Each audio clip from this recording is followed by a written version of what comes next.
One of the questions that oftentimes comes up from our students is, why do I study communication?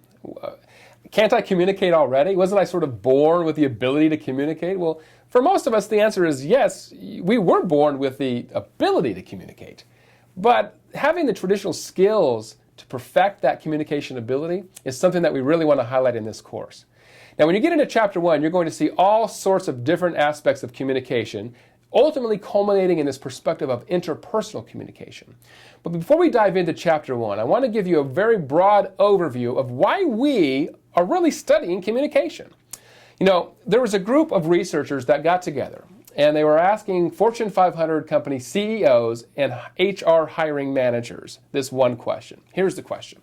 What skills are most important for helping college graduates gain employment?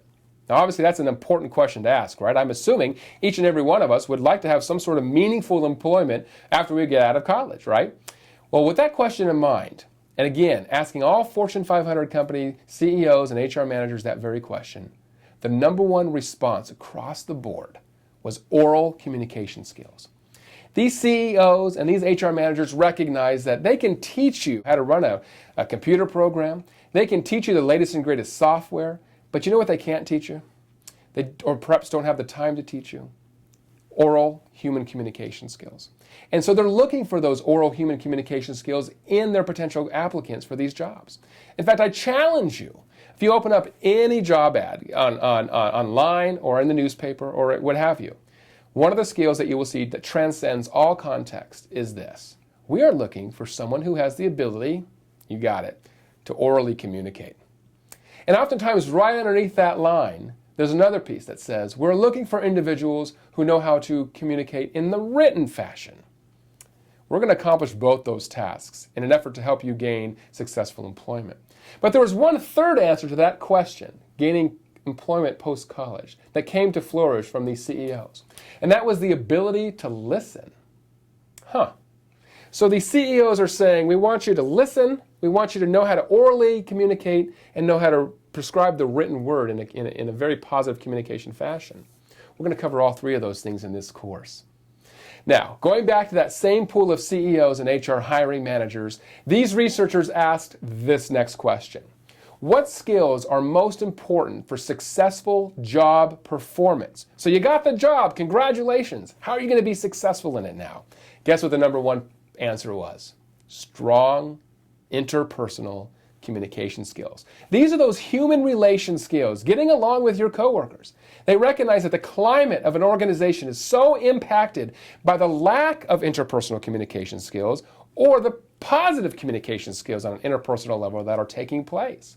This course is designed with you in mind on this note. We want to make sure you're successful in the workplace. And it doesn't matter what context, from engineering to business, to healthcare, to law. It doesn't matter. We want to make sure your interpersonal skills are polished to the point to where you'll be successful in the course.